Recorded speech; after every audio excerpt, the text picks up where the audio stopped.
Marami pong pag-iisip ang buhay kung ano ang kahulugan nito. Lalo kung isang tao ay medyo lampas na sa middle age na tinatawag, parang ang bilis-bilis ng pagdaan ng panahon. Parang ay takip silim ng buhay. Past middle age, life seems to be passing very quickly, and people begin to think about the meaning and purpose of life once again. Parang pag teenager, nag-iisip ng what is life, what is the meaning of life. Then malilimutan yon dahil magiging busy. Mag-aaral, magtatrabaho, will raise a family, will try to survive, or even prevail. And then again, the cycle will begin. Kaya sabi nila siguro, life begins at 40. Kasi pagkatapos nun, magsisimula ka na mag-isip ng mga bagay na pinag-iisip mo nung teenager ka. Ecclesiastes 6:12, life is short and meaningless, and it fades away like a shadow. Who knows what is best for us? Kaya sa ating pong pag-aaral ngayon, itatanong natin, what is good to do in this short life? Maiksi naman talaga ang buhay. Pero hindi yan ang pag-iisip ng mga bata. Ang mga bata kasi ibang-iba pa yung pananaw. Lahat kasi sa kanila, future pa eh. Lahat ay iniisip pa, kailangan ko matapos mag-aral, kailangan ko magkatrabaho, magkaroon ng asawa, magkaroon ng anak, mamaya magkaroon ng apo. Pero pag nandun ang lahat yun, nag-iisip ka na namang, ano pa ngayon ang natira sa akin? Kaya kadalasan, pag mayroong konting edad na, nagiging sentimental, mapaghanap, gusto yung mga tao laging nandun, lahat ng anak dumating, dumalaw, kasi para bang nabibilang mo na ang mga privileged days mo in life. Pero kahit hindi ka pa dumarating sa middle age or lumalampas dito, dapat maaga pa lang pinag-iisip mo na, what is good to do in this short life? Para walang maaksayang panahon. And what to do in this short life, especially in the second and final half of life. Kung mabubuhay ka ng 80, di 40, kalahati na. Kung 90, di 45. Kung 70, di 35. Kung 60, di 30. Kailan ba ang midlife ng isang tao? Hindi natin alam. Kaya dapat walang sinasayang na panahon. At yan ang gusto ng Diyos para sa atin, na huwag masayang ang ipinahihiram na sandali, na malubos natin at masulit ang panahong ipinahihiram sa atin. So what should be there to do in this short life? Ama namin sa langit, salamat sapagkat kami mahal mo, pinahihiram mo ng buhay, pinahihiram mo ng katawan na ito para malasap namin ang lahat ng mga ligayang katawan lang ang makakalasap. Salamat Panginoon sa ipinapahiram yung panahon. Nawa, matuto kami habang maaga at sa ganon, lahat ng nais mong maramdaman, maranasan, matutunan, magampanan namin ay mangyari. Enable us, O God, to see your face, to receive blessings from you. We like to hear your voice. Speak to us, Lord. Use your servant only as your tool, as your instrument, but be our teacher, be our healer, be our friend. In the name of Jesus, your Son, our Lord, we pray with thanksgiving. 1 Chronicles 4:10, Jabez cried out to the God of Israel, keep me from harm so that I'll be free from pain. And God granted his request.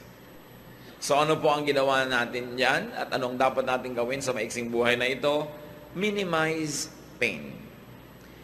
Dapat paliitin natin, pakontiin, padaliin yung mga panahon na merong nararamdaman tayong masakit.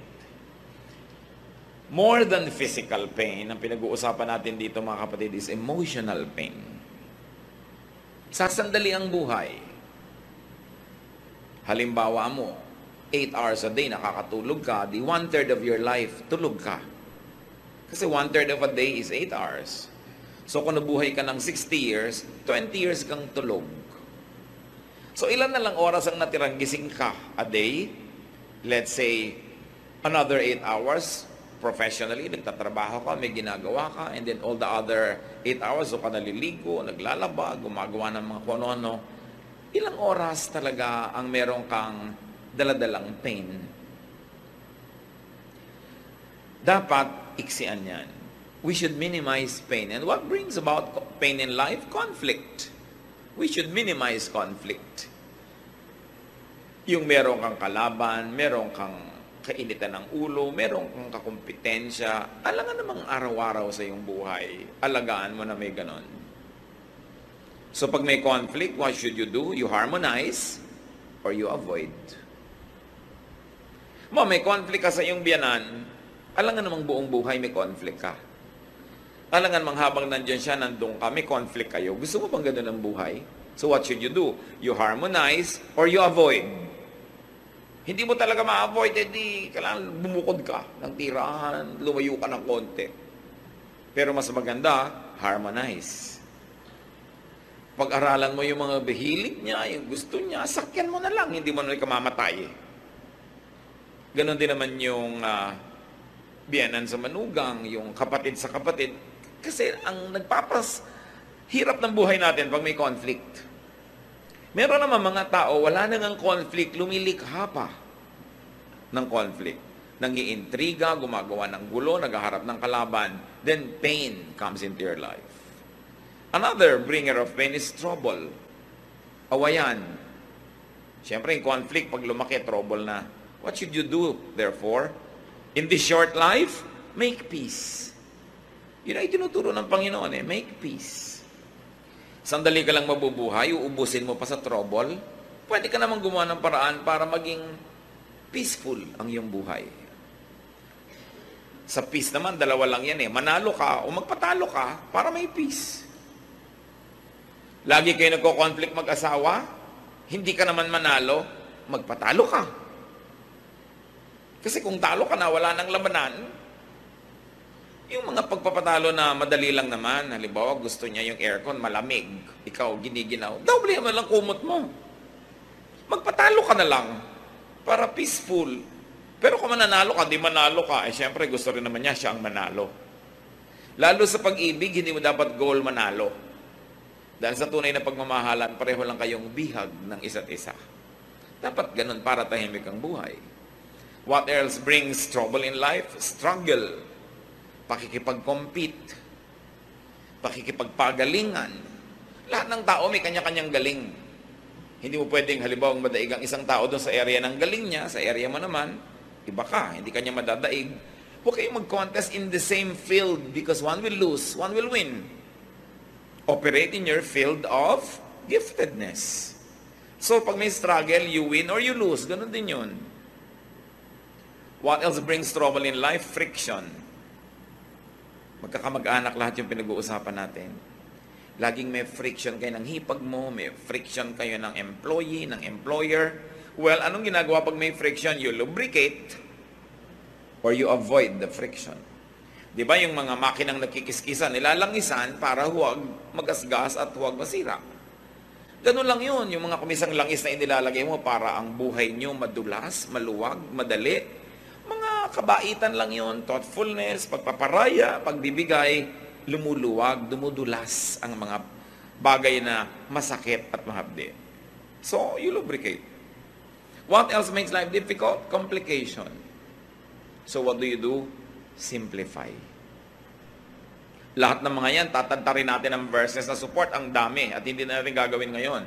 I want you to see the overview. That what must be done in this short life is first of all to minimize pain. You simplify. Halimbawa, ang dami mong load, ang dami mong bigat, ang dami mong dinadala, well, you fortify yourself or you unload. Ganun lang naman yun Sa weight training, well, magbubuhat ka ng mabigat, yun ang goal mo, palakasin mong muscle mo, mag-diet ka, mag-exercise ka, o kung hindi mo kaya o gusto, bawasan mo yung bubuhatin mo. Nahihirapan ka sa buhay dahil ang dami mong hinuhulugan, di bawasan mo ang hinuhulugan mo, ihulog mo yung iba.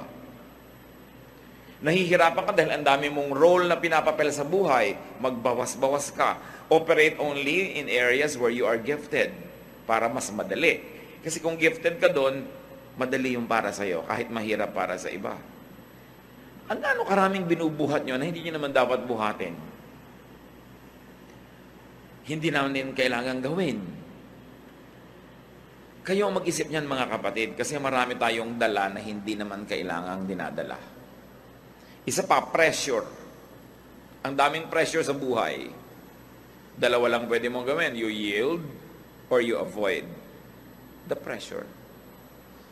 Magpa-press ka nga sa pressure, o umiwas ka. remove or avoid your cause of pain.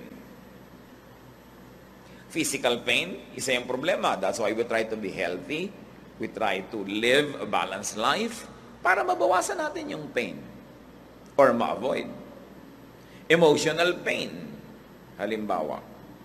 Spiritual pain. Pag alam mong lumalabag ka sa kalooban ng Diyos, hindi ka mapakali, may guilt feelings ka, ba't ka lumalabag? Di sumunod ka na lang. Mahirap pong sumunod. Di ba nahihirapan ka rin naman sumuway? Pareho lang mahirap. Dito ka na sa pagsunod, wala ka pang guilt. Nagigilty ka pala, hindi ka mapakali. Pastor, binabagabag po ako ng konsyensya ko dahil meron po akong affair. Di tanggalin mo. Alam mo palang nababagabag ka eh. Simplify life para mabawasan yung pain. So you remove or avoid the cause of pain or desensitize yourself to pain. Bakit tayo may mga kalyo na tinatanggal nila pag nagpapa-foot spa ka? Kaya kami kalyo dahil laging gumagasgas yung sapatos, may conflict, di ba? Mayroong friction. Yung sinusuot mo sa paa at saka yung paa mo. So sa area na laging may kiskisan, may friction, yung paa mo gumagawa ng paraan para huwag masaktan. Naglalagay ng kalyo. Tapos tatanggalin mo pag nagpa-foot spa ka, di masakit uli. Hayaan mo marami kang kalyo para di ka masaktan. Kita mo yung mga tao makakapal ang paa, nakatapak na ng thumbtacks, di pa nalalaman. Ang kapal ng paa eh. Kaya kailangan sa buhay, mga kapatid, kung minsan kinakapal-kapalan mo. Medyo makapal-kapal ang mukha natin para hindi tayo laging nahihiya. Kinakapal-kapalan mo ang sikmura mo para marami kang pwedeng kainin na hindi nasisira yan. Physically, emotionally, and spiritually. Huwag kang masyadong maramdamin. No? Palanghingi ka naman, hindi mo naman maiwasang hindi humingi dahil wala ka naman talaga at hingi ka ng hingi. Kapalan mo na ng konti. Hindi yung pag napagalitan ka, nagdarabdam ka pa, pero tinatanggap mo rin naman. Learn to adjust. To minimize your pain and your sorrow. Kaya tayo pag inooperahan, nilalagyan ng pampamanhid para hindi tayo masaktan. Hindi laging mabuting maging manhid. Pero pag walang gawa ka na dahil talaga namang may pain, nakakatulong maging manhid din. Ayaw sa'yo ng biyanan mo, lagi ka nalang halimbawa dinadabog-dabugan, manhidan ka na lang dyan. Wala ka namang magawa, ginagawa mo na lahat para magustuhan kanya. Nagmamano ka, ayaw iabot yung kamay, mahali ka, iniiwas yung mukha. Lagi mo pa rin gawin. Problema na niya yung kaya niyang tanggapin. Pero ikaw, ginagawa mo yung tama. Hindi mo dapat laging ipagdamdam na hindi ka gusto ng mundo. Kung minsan hindi naman dahil hindi ka kagusto-gusto, kundi talagang hindi magugustuhin yung tao na yun. Problema niya yun. Dapat medyo tinitibay-tibayan ng dibdib. Kaya ang bata dapat tinitrain eh. Sabi nga ni Balagtas, ang laki sa tuway walang pagtitiis. No? Daging maramdamin. So, what do you do with pain? Minimize pain. Ano mga pain nyo sa buhay na dala-dala ngayon, mga kapatid? Siguro naman umaandar na imagination nyo habang nag-uusap tayo dito. Minimize them. Paliitin nyo. Huwag nyong malakihin. Kasi kung minsan iniisip mo palang yung problema, minamalaki mo na. Iniisip mo palang, imagination mo palang na hindi ka gusto, minamalaki mo na. Naman problema ka tuloy. So it's all in your mind. You've got to do something. Now, what to do in the short life? If you're going to minimize pain, meron ka naman dapat i-maximize pleasure and happiness. Yan naman ang palakihin mo. Paliitin mo yung mga masakit at palakihin mo yung masarap. Yung nakakapagpasaya, yung nagbibigay sa'yo ng kasiyahan. Ecclesiastes 5:18-19, this is what I have observed to be good. It is appropriate for a person to eat, to drink, and to find satisfaction in their toilsome labor under the sun during the few days of life God has given them. For this is their lot.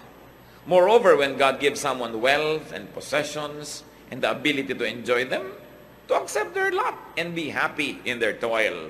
This is a gift of God. So, may makakain ka, kainin mo ng buong saya. Meron kang masarap na inumin, inumin mo. Meron kang ginagawa, enjoyin mo ang bunga nun. Hindi trabaho ka lang ng trabaho, tapos tipid ng tipid ng tipid ng tipid. Kailangan enjoyin mo yung bunga ng iyong trabaho. At meron pang isa, dahil ka naman laging dapat magtrabaho, enjoyin mo yung trabaho mo.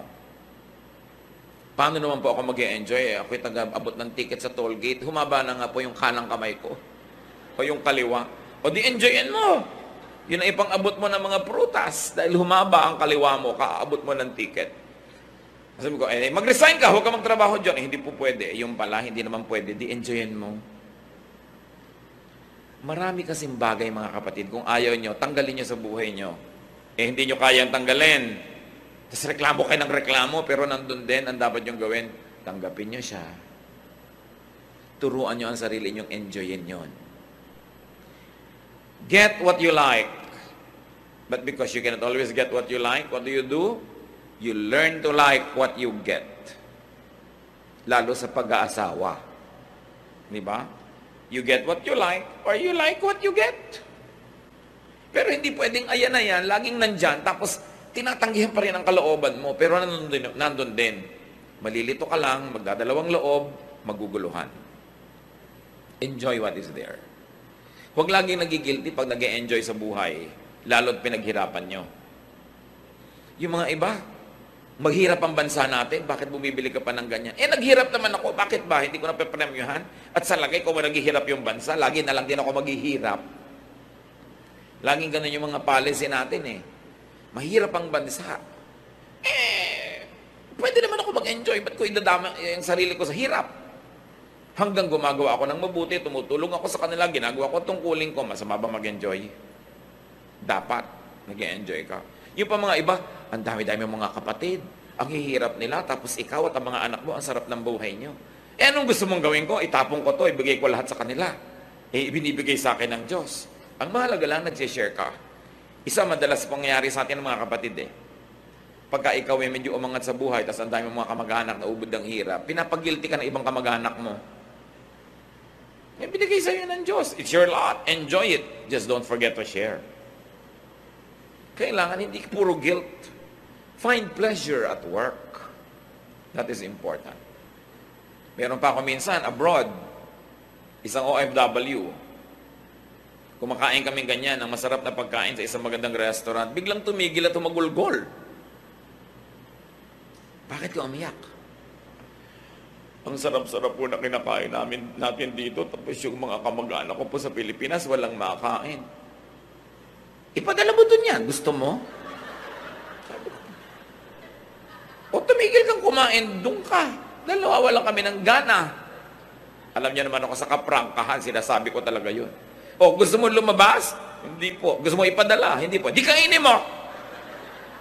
Kaharap mo na yung pagkain, drama ka pa ng drama dyan. Sa palagay mo ba, kung hindi ka kumain ngayon, mabubusog sila doon? Binibigyan ka, enjoy it. Just don't forget to be good and to share. Yan lang lagi ang pang-balance noon.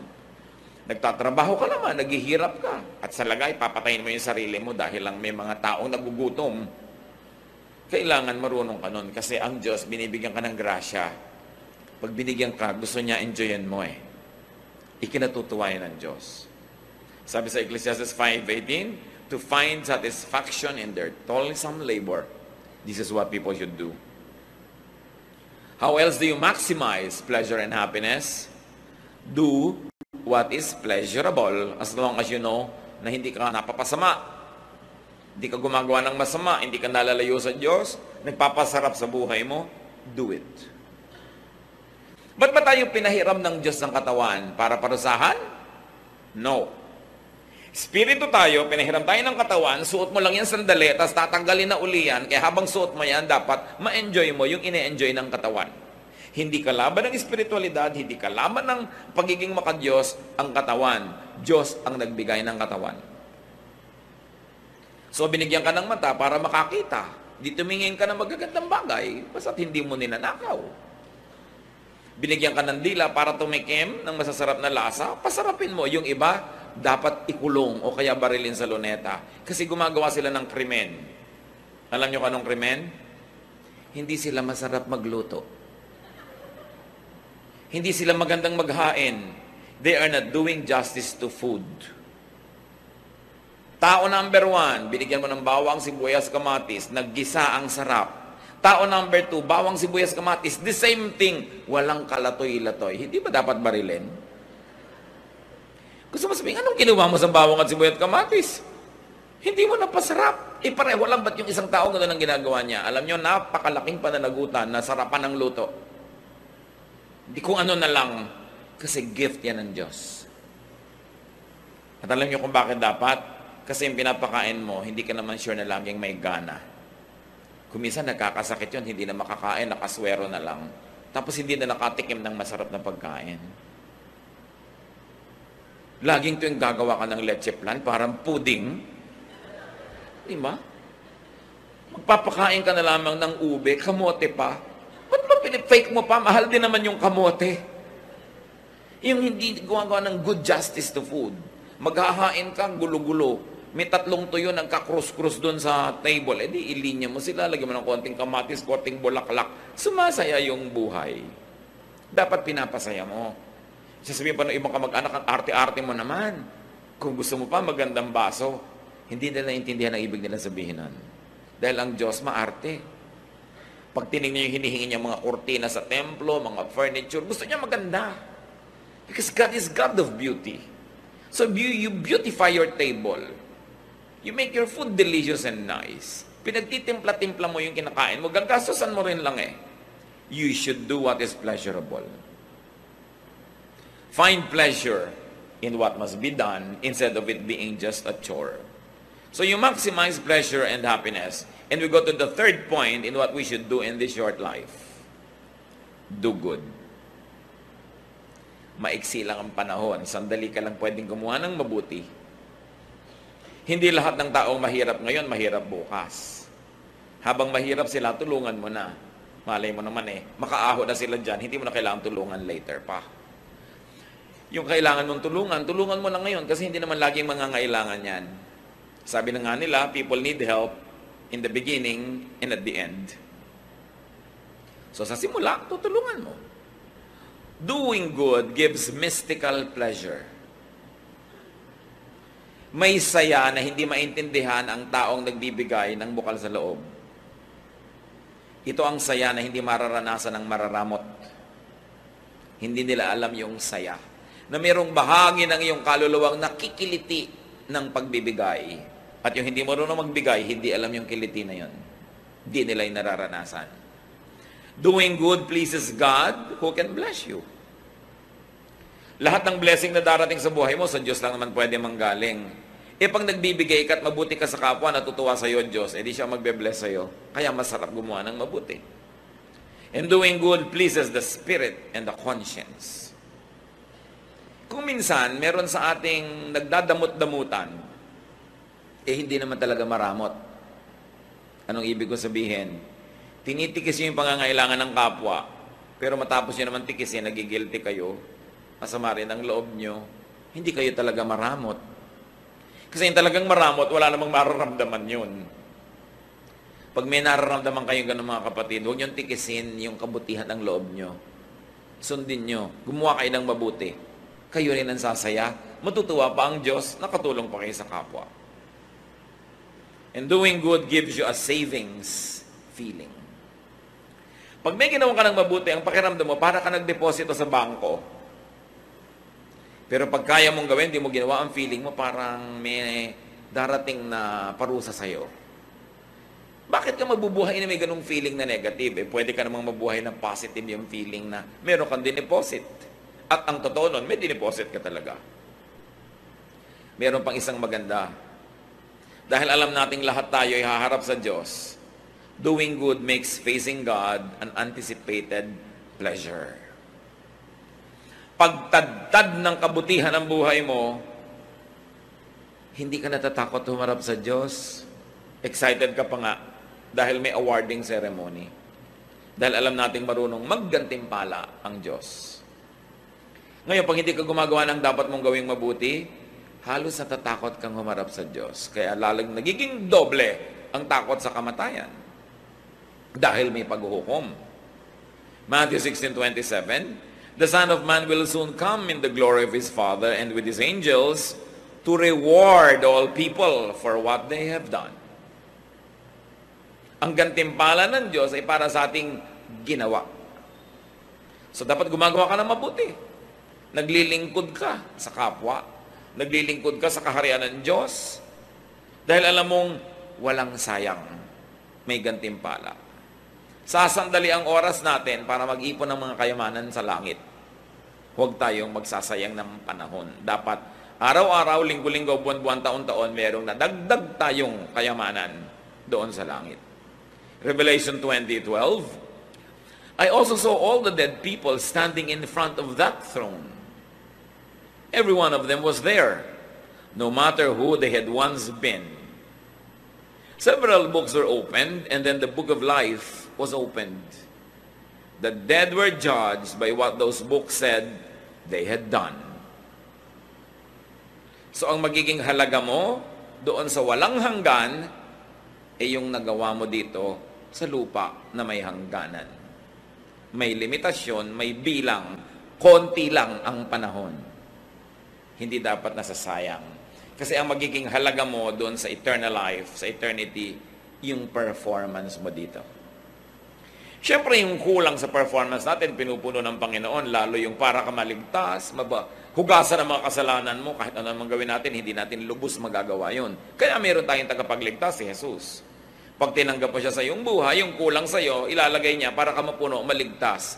Pero kaligtasan ang sinasagot ni Jesus, hindi service, hindi ministry. Ikaw ang gagawa nun. Believing in the Lord Jesus Christ and accepting Him into your life saves you. But after salvation, after you have accepted Jesus as Savior, then you have to follow Him as Lord. That means, susunod ka, maglilingkod ka.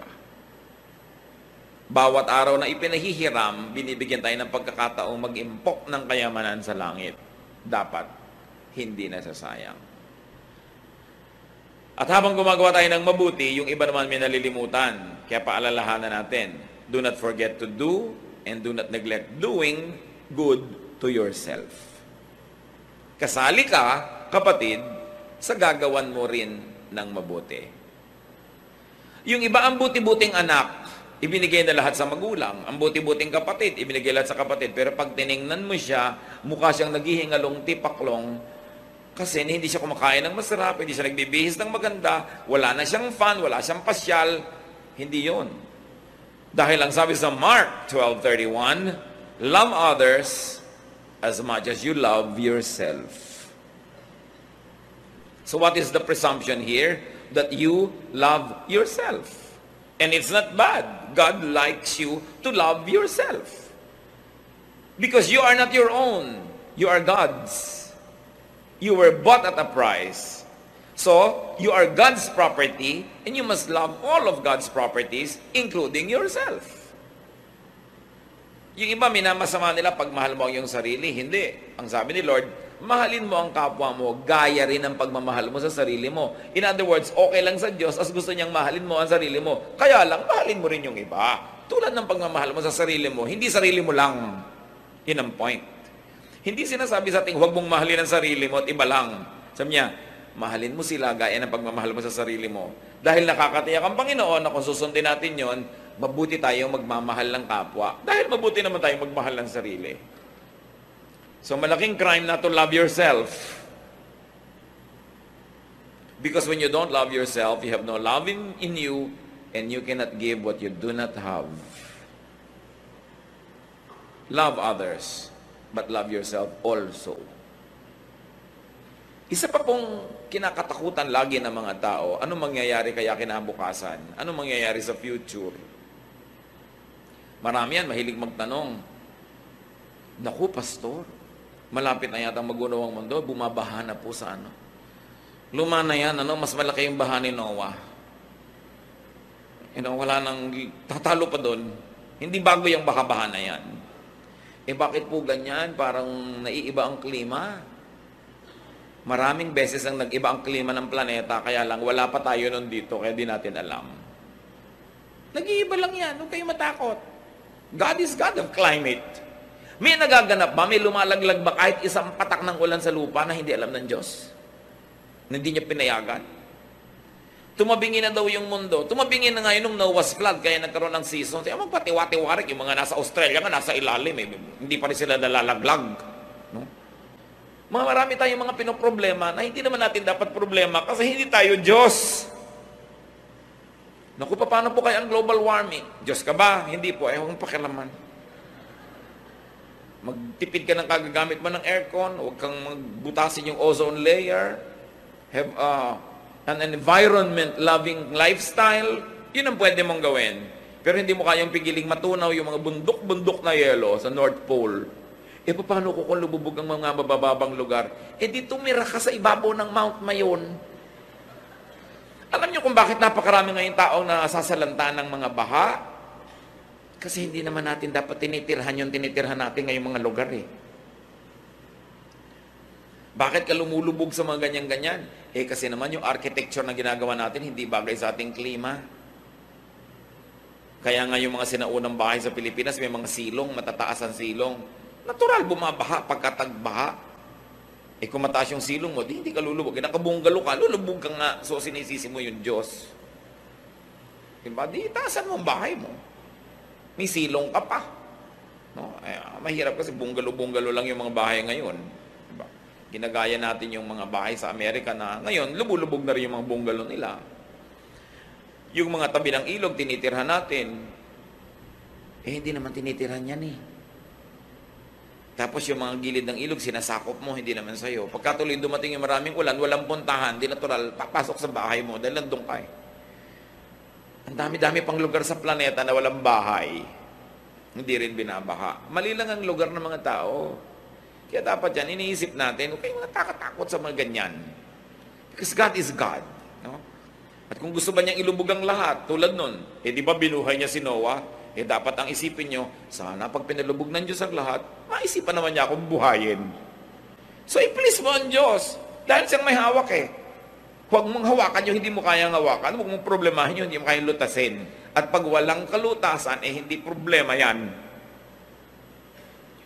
Dahil ang problema, may kakambal na solusyon. Pag walang solusyon, therefore, hindi problema. Hindi dapat pinoproblema kasi walang solusyon. Tanggapin mo lang, mag-adjust ka. Iniisip mo yung ano kaya mangyayari from ganito, pagdating ng panahon, para kayo sumaya, what to do in this short life, mga kapatid, live by the day. Hindi mo alam ang mangyayari sa isang taon, pero alam mo ba nangyayari ngayon? Opo, di ngayon ka mabuhay. Kasi itong alam mo, bakit fast forward mo yung wala pa? Matthew 6:34, don't worry about tomorrow. It will take care of itself. You have enough to worry about today. Tanim niyo sa isip niyo yan. Huwag mong alalahanin yung bukas, aalagaan niya ang sarili niya. Ang alalahanin mo lang yung ngayon. At siguradong yung ngayon, kayang-kaya mo yan sa tulong ng Diyos. Nanghihina lang ang loob mo kasi yung mga darating pa, sinosolve mo na ngayon. Pag nating niya, tsaka mo solven. Malay mo na, pagdating nun, wala ka na rito. Tapos pinoblema mo pa, doble lugi mo. Enjoy the day, savor the moment. Ang araw na ito, pahiram, gamitin mo mabuti. Yung nakaraan, kahapon, kumbaga sa pera, nagastos na yon, wala na. Yung bukas, promissory note lang yun. Hindi mo nga alam kung matutupad o darating. Ngayon lang yung cash. Spend it. Enjoy it. No? Huwag mo rin sobrang isave kasi yung gastos mo bukas, bibigyan ng Diyos ng panibagong budget. Binadgetan ka ngayon, di mo ginastos. Nilaan mo bukas. Bukas may iba na naman budget yun Because the blessing of the Lord is new every morning. It's new, hindi siya kulang. Kung minsan, you're playing too safe, so para ka rin magtipid, hindi ka na nag-enjoy. Although, magbuti naman nagsisave ka kahit paano. Kaya dapat binabalance mga kapatid. Dapat alam mo rin how to enjoy the day. Kasi ang araw na ito, pag hindi nyo na-enjoy, hindi na ito babalik kahit anong gawin nyo. Tapos na to. So habang narito, lasapin. Bukas, may panibagong grasya. Bukas, nandun pa rin ang Diyos. Napakaganda ng inilaan ng Panginoon para sa atin. Sabi, no eye has seen, no ear has heard, no mind has conceived what God has prepared for those who love Him. Ibig sabihin, papaganda ng papaganda yan, hindi papangit. Huwag kasyadong magpatakot sa mga nananakot lagi. No? Ang mahalaga, please God. Trust God. Enjoy the moment. Do good. And another thing, brothers and sisters, don't always hurry. Huwag kayong lagi nagmamadali. Pag lagi ka kasi nagmamadali, nakakalimutan mo nang lasapin yung ganda ng ngayon eh. Okay, natapos mo nga lahat ng gagawin mo. Oh, mauubusan ka ba naman ng gagawin? Di ba? Hindi naman. Hindi naman yan nauubos. Pero ang nawala sa'yo, yung araw na yon, yung enjoyment na para sa araw na yon, forfeited na yon, tapos na. Siyempre naman, kung may deadline ka, dapat magmadali. Pero huwag mong gagawin yung buong buhay mo ay isang buong pagmamadali. Kasi sandali lang ang panahon dito. Dapat marunong rin mag-pacing. How do you enjoy the day, brothers and sisters? Don't live on rewind or fast forward. Huwag kayong magpatali sa nakaraan. Tapos na yun eh. Huwag nyo ring laging isipin yung darating pa dahil wala pa yon. Itong moment na ito, pag inubos ko sa pag-iisip ng nakaraan, hindi ko na-enjoy yung moment na ito dahil nadoble yung oras na binigay ko sa nakaraan. Right? Ngayon, pag inisip ko yung darating pa, nadoble yung oras pa darating pa. Yung pag dumating na siya at yung ngayon na ibinibigay ko na sa kanya. Sinong nanakawan? Yung ngayon. Do not give to yesterday, do not give to tomorrow by stealing from today.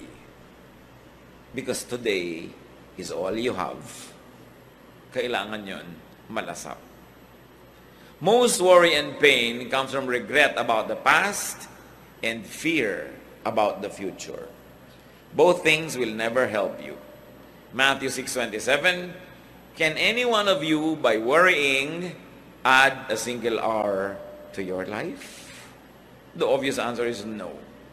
Ang Panginoong Hesus ang nagsasabi nito, sa palagay nyo ba naman, kahit anong gawin yung pag-aalala, kaya nyong duktungan isang oras ang buhay nyo? No, you cannot. Hindi nyo pwedeng dugtungan, pero pwede nyo paiksiin. Pwede nyo bawasan, mahaba man. Kung sa hinaba-haba-haba nun, wala ka namang nalasap na gustong malasap ng Diyos. Gusto ng Diyos na malasap mo. Philippians 3:13, sabi ni Paul, kaya ako, I forget what is behind and I struggle for what is ahead. Yung tapos na, tinatapos ko na yan. Nililimot ko na yan. So what do you do? How do you minimize pain and how do you maximize pleasure in life? Forgive. Paulit-ulit tayo kasi ito ang pinakapaulit-ulit na tema ng Biblia. Forgive. Minsan ka nang nasaktan ng tao na yon, tuwing inaalala mo yon, nasasaktan ka uli.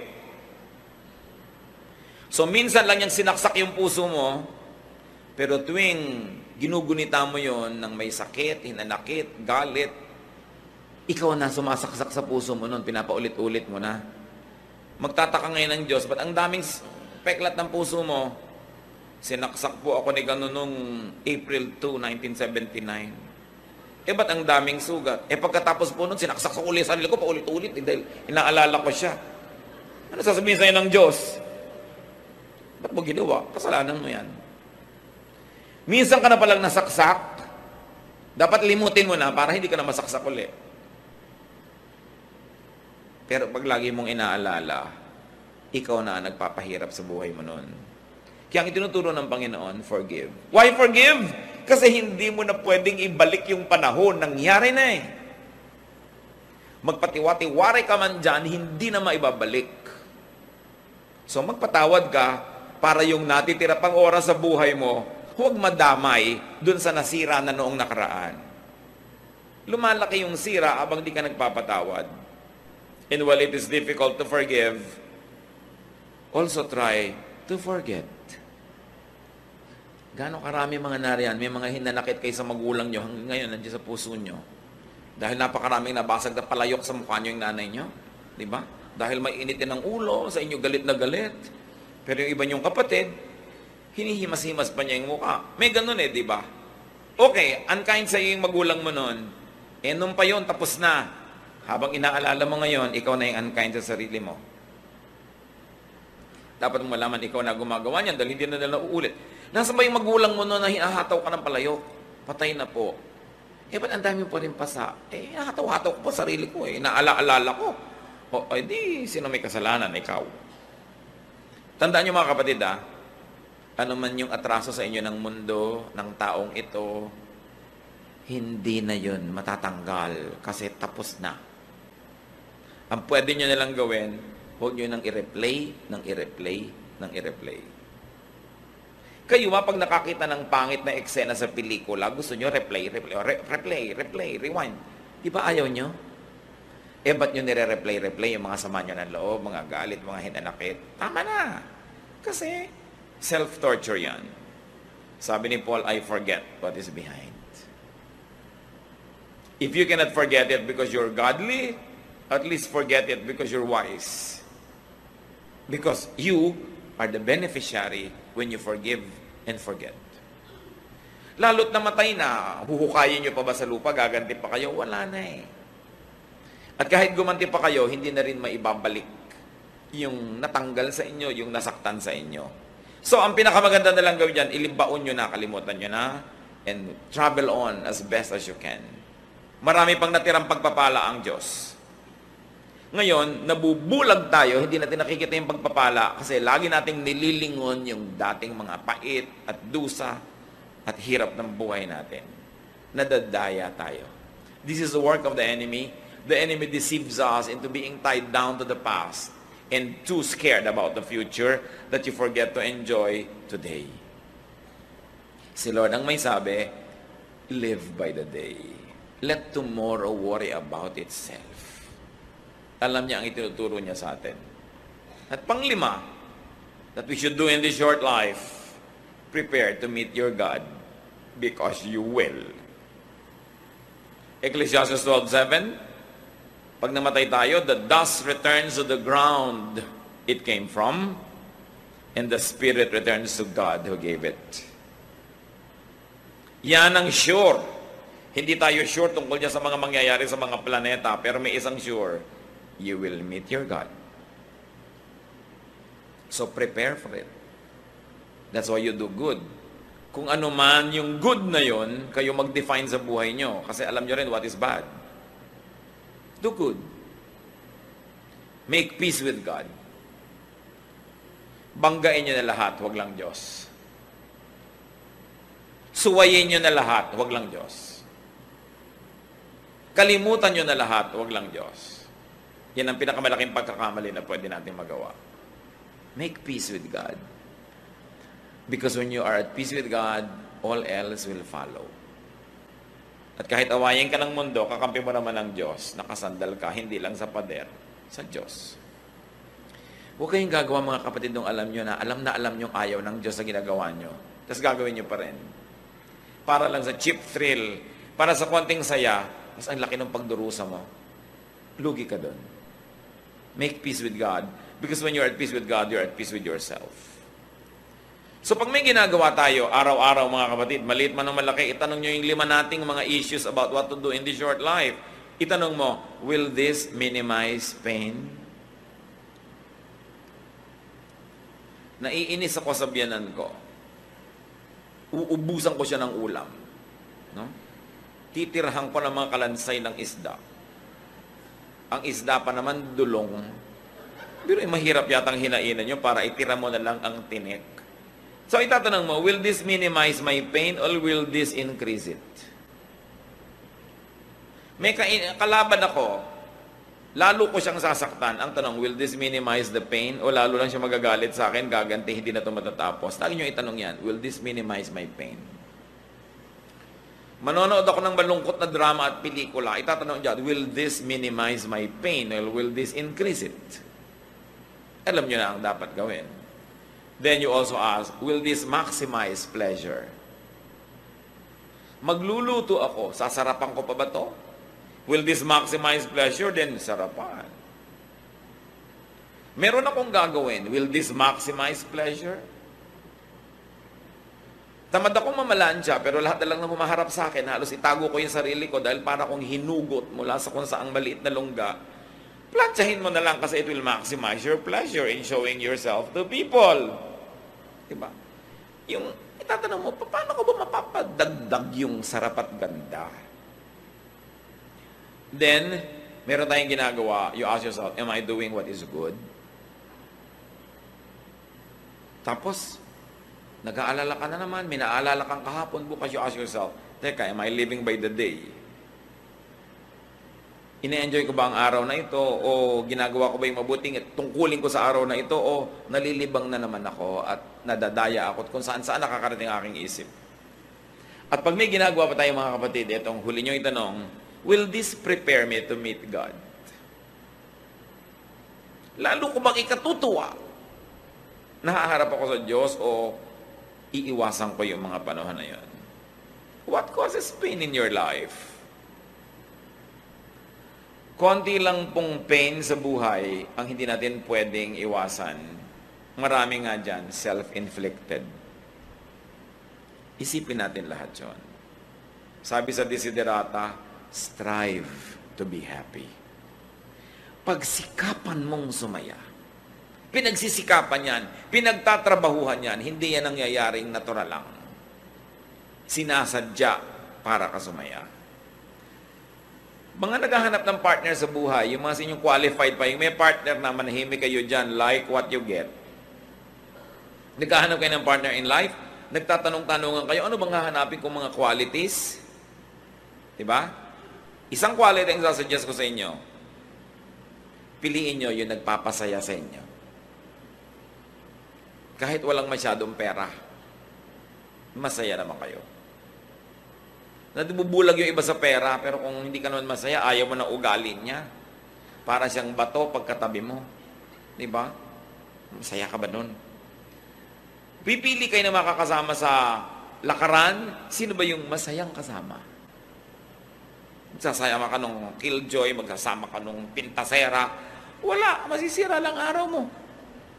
Eto ngayon, isa rin tong factor sa pagpili. Mapapasaya ko ba siya? Baka iba hinahanap eh. Hindi ikaw yun. Hindi mo siya mapapasaya. Kahit napapasaya ka niya, pag hindi mo siya napasaya, mauubos din yung pagpapasaya niya sa'yo. Siyempre, alam ka namang hindi maubos. Kasi palitan yan eh. So sa pagpili, bigyan nyo ng malaking halaga yung masaya ba kayo sa taong ito. Hindi yung, naku, nag-aaral yan dentistry, sa dami ng bubunutin niyang ngipin, naku, kikita tayo. Hindi yon. Kasi kahit naman siya mahirap ngayon, hindi mo alam kung yayaman din yan eh. Yung mayaman, hindi ka naman sure kung maghihirap yan. So, hindi yun ang pagbabasihan mo. Hindi rin yung itsura. Malay nyo, huwag naman mangyari, nabusan ng kumukulong mantika.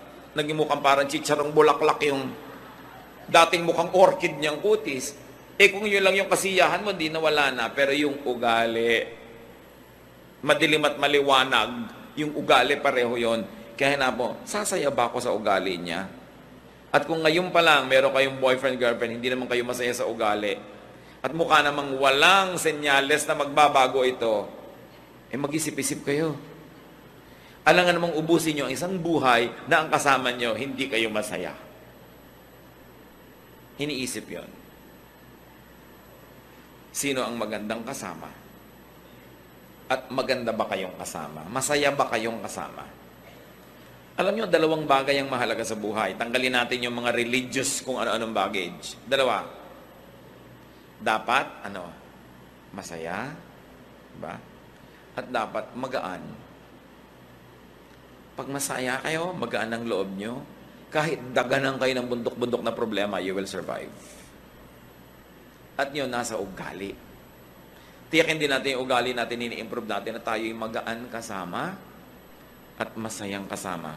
It is a ministry. Sa palagay nyo, ang Panginoong Jesus, bakit ang mga makasalanan, yung mga kung sino ang hilig sa kanyang sumama? Kasi kahit hindi siya nagko-compromise, kahit yung tama, laging tama, mali, laging mali, pero magaan siya magdala.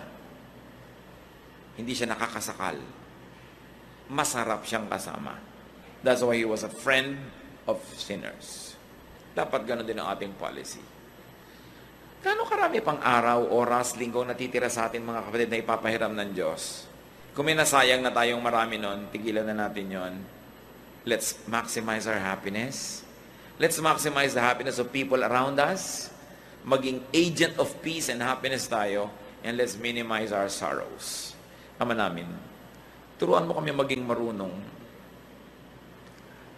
Ma-identify namin yung nagpapalungkot na pwede naming alisin, nagpapahirap na pwedeng bawasan o buong-buong bunutin sa buhay namin. Malaman namin kung ano yung mga nagpapasaya, nagpapagaan, yun ang aming paramihin pa. Turuan mo kaming laging gumawa ng mabuti, makipagkasundo sa iyo at maging handa sa pagharap namin sa inyo. Magbulay-bulay tayo mga kapatid sa ilang saglit ng katahimikan. Ang gusto ng Panginoon sa atin isang buhay na maginhawa, masaya at tahimik. Let's ask the Lord to reveal to us our self-invented, self-manufactured, and self-inflicted pain. Lord, reveal yourself to us as we spend some time in silence. Speak to us.